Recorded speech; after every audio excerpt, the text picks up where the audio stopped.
Well, the Frankfurt mission covers the middle third or middle almost half of Germany. It's the middle of the two German missions, which is Berlin and the Alpine mission, and Frankfurt's just smack in the middle. We cover the German states of North Rhine-Westphalia, Hessen, all this other one down here, but I can't remember, but it's right above Stuttgart. We don't go into Stuttgart. And then a bit of Bavaria, and we used to cover a bit of Thüringen, but not anymore. They annexed that into the Berlin mission.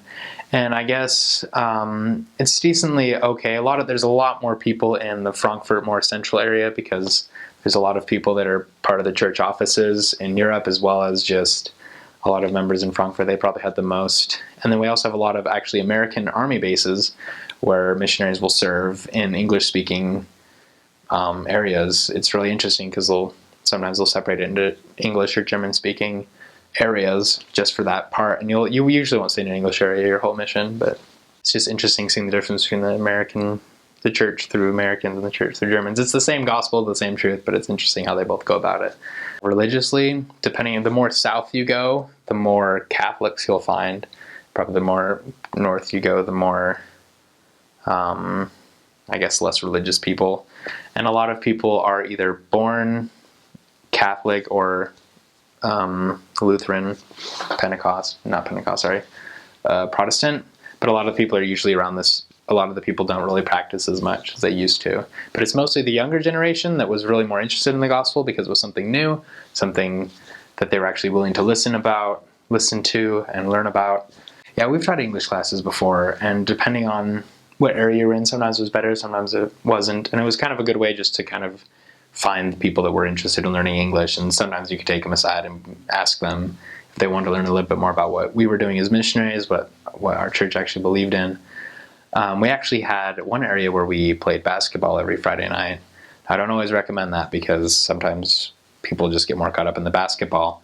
But we actually pulled a kid aside from basketball, and he ended up being baptized actually while I was there, and we taught him about the gospel.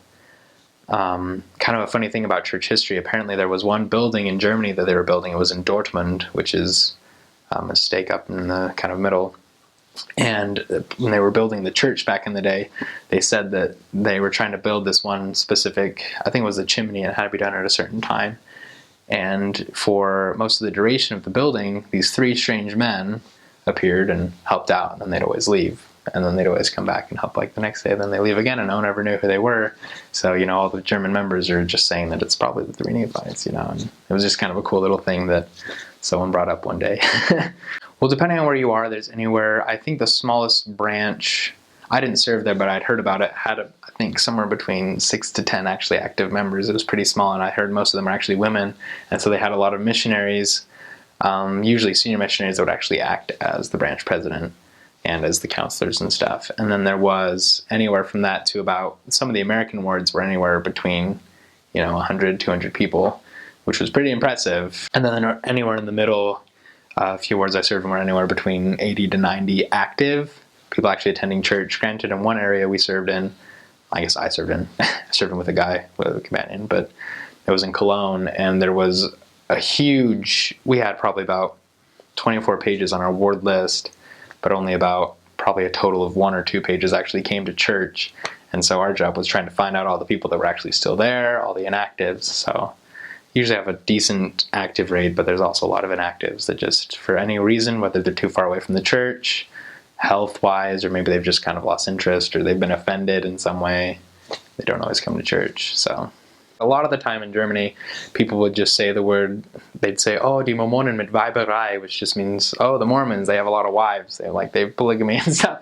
And we'd always be like, no, we don't. And depending on who we were talking to, if it was a guy, sometimes they'd be like, oh, that's a pity. It'd be nice, And I'm just thinking, no, it's not.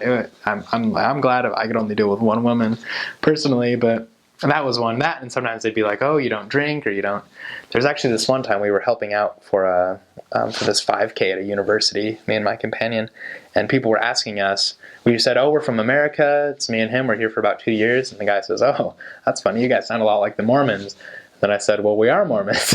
And he was just saying, well, no kidding. He didn't necessarily know no kidding. It was a little bit stronger language, but he just says, no kidding? And so we're like, yeah. And we talked about them.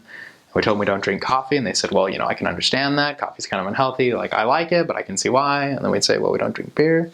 And they said, well, like, you drink too much, you get drunk, I can understand that. And we're like, well, we don't do drugs, I think. And then he says, yeah.